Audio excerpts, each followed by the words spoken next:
Good morning friends. आज हम रस पढ़ेंगे। रस का शाब्दिक अर्थ है आनंद। परिभाषा क्या है इसकी? काव्य को पढ़ने, सुनने या देखने से जो आनंद प्राप्त होता है उसे हम रस कहते हैं। जब हम किसी पुस्तक को पढ़ते हैं या कोई हमें कोई स्टोरी सुनाता है या हम कभी कोई फिल्म देखते हैं तो उससे जो हमें आनंद प्राप्त होता है उसे हम रस कहते हैं। और मैं आपको माननीय श्री अटल बिहारी वाजपेयी जी की एक कविता सुना रही हूँ और हम सब उसे सुनेंगे और रस का अनुभव करेंगे। कविता है मौत से ठन गई। जूझने का मेरा कोई इरादा न था, जूझने का मेरा कोई इरादा न था, मोड़ पर मिलेंगे इसका वादा न था। रास्ता रोक कर वो खड़ी हो गई, ये लगा जिंदगी से बड़ी हो गई। मौत की उम्र क्या दो पल भी नहीं, जिंदगी सिलसिला आज कल की नहीं। मैं जी भर जिया मैं मन से मरूं, लौट कर आऊंगा कूच से क्यों डरूं। तू दबे पांव चोरी छिपे से ना, सामने वार कर फिर मुझे आजमा। मौत से बेखबर जिंदगी का सफर, शाम हर सुरमई रात बंसी का स्वर। बात ऐसी नहीं कि कोई गम ही नहीं, बात ऐसी नहीं कि कोई गम ही नहीं। दर्द अपने पराए कुछ कम भी नहीं, प्यार इतना परायों से मुझको मिला, न अपनों से बाकी है कोई गिला। हर चुनौती से दो हाथ मैंने किए, आंधियों में जलाए हैं बुझते दिए। टूटे हुए सपनों की सुने कौन सिसकी, टूटे हुए सपनों की सुने कौन सिसकी। अंतर को चीर व्यथा पलकों पर ठिठकी। हार नहीं मानूंगा रार नहीं ठानूंगा, काल के कपाल पर लिखता मिटाता हूँ। गीत नया गाता हूँ, गीत नया गाता हूँ। तो आइए अब हम देखते हैं कि रसवादी आचार्यों ने रस को काव्य की आत्मा कहा है। जैसे आत्मा के बिना शरीर का कोई मूल्य नहीं है, उसी प्रकार रस के बिना काव्य भी निर्जीव माना जाता है। जैसे कि आप सभी ने अभी एक कविता सुनी है और उसमें अनुभव किया होगा। आचार्य विश्वनाथ जी ने लिखा है, रसात्मक वाक्यम काव्यम, अर्थात रसयुक्त वाक्य ही काव्य है। बिना रस के कोई भी वाक्य यदि लिखा जाता है तो उसका कोई महत्व नहीं होता है। और ये क्वेश्चन बहुत सारे एग्जाम में पूछा जा चुका है, इसलिए ये बहुत ज्यादा इम्पोर्टेंट है। यदि काव्य की तुलना मनुष्य से की जाए, यदि हम काव्य की तुलना मनुष्य से करते हैं तो शब्द और अर्थ को हम क्या मान लेंगे? काव्य का एक शरीर मान लेंगे। और अलंकारों को उसका आभूषण, छंदों को उसका बाह्य परिधान यानी कपड़े, तथा रस को उसकी आत्मा मान सकते हैं। तो साहित्य शास्त्र में रस का अर्थ है अलौकिक या लोकोत्तर आनंद होता है। साहित्य शास्त्र में रस का अर्थ अलौकिक या लोकोत्तर आनंद होता है। काव्य, गद्य या पद्य दोनों प्रकार के साहित्य को ही काव्य कहा जाता है। काव्य अर्थात कविता, यह कहना गलत है। हम केवल कविताओं को ही काव्य कहें, यह कहना गलत है। सहृदय व्यक्ति कौन होता है? जो व्यक्ति काव्य के रस को ग्रहण कर पाने में समर्थ होता है उसे काव्य की भाषा में सहृदय व्यक्ति कहा जाता है। हृदय तो सभी के पास होता है, किंतु काव्य के आनंद को ग्रहण करने की क्षमता सभी के पास नहीं होती। जिनके पास यह क्षमता होती है उन्हें ही साहित्य की भाषा में सहृदय व्यक्ति माना जाता है। क्या माना जाता है? सहृदय व्यक्ति।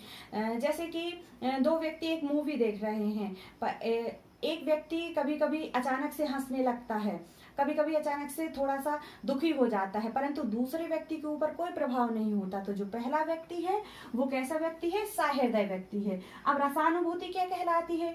एक व्यक्ति जो सहृदय की श्रेणी में आता है वह किसी कविता या नाटक का आनंद ले सकता है, किंतु दूसरा व्यक्ति जो सहृदय की श्रेणी में नहीं आता वह कहानी नाटक का आनंद ग्रहण नहीं कर सकता। यही ग्रहण करने की क्षमता है वो रसानुभूति कहलाती है या रस की अनुभूति कहलाती है। रस के प्रमुख अंग कितने हैं? 4। पहला क्या है? स्थायी भाव, विभाव, अनुभाव और संचारी भाव। पहला है स्थायी भाव। स्थायी भाव क्या है? सहृदय व्यक्ति में कुछ भाव ऐसे रहते हैं जो सदैव से विद्यमान रहते हैं, जैसे करुणा, रौद्र, वात्सल्य, हास्य आदि। ऐसे भाव हैं जो मानव हृदय में सदैव रहते हैं। ये स्थायी भाव उचित परिस्थितियां या कारणों के उत्पन्न होने से जागृत होते रहते हैं। विभाव, विभाव क्या है? ये वे भाव हैं जो सहृदय व्यक्ति में स्थायी रूप से विद्यमान भावों को जागृत करने में सहायता करते हैं। विभाव के दो भेद होते हैं। क्या? पहला है आलम्बन विभाव, दूसरा है उद्दीपन विभाव। तो आलम्बन विभाव क्या होता है? जिसे देखकर या सुनकर सहृदय व्यक्ति में रस की निष्पत्ति होती है, उसे आलम्बन विभाव कहते हैं। जैसे नायिका को देखकर नायक के मन में प्रेम उत्पन्न होता है, तो नायिका क्या है? आलम्बन है या विषय है? विषय किसका है? प्रेम उत्पन्न होने का विषय है। और नायक क्या है? आश्रय है। जिसके मन में प्रेम उत्पन्न होता है वो क्या कहलाएगा? आश्रय। जैसे कि पुष्प वाटिका में सीता जी को देखकर श्री रामचंद्र जी के मन में प्रेम उत्पन्न होता है, तो ये क्या हो गया? नायिका। सीता जी क्या हो गई? आलम्बन यानी विषय, और श्री रामचंद्र जी क्या हो गए? आश्रय।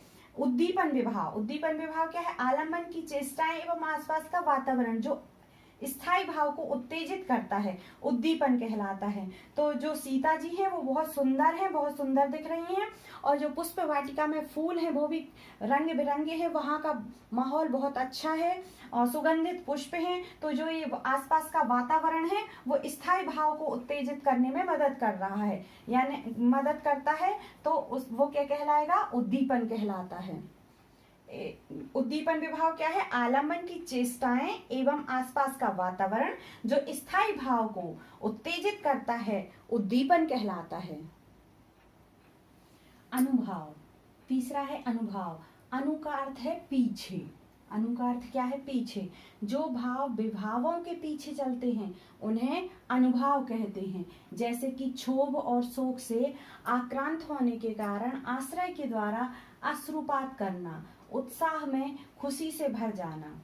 जैसे कि उदाहरण के लिए जब सीता जी को रावण हरण करके ले गया था, तो रामचंद्र जी के आंखों से अश्रु बहने लगे, तो अश्रुपात होने लगा। तो क्या हुआ? ये आश्रय के द्वारा अश्रुपात करना।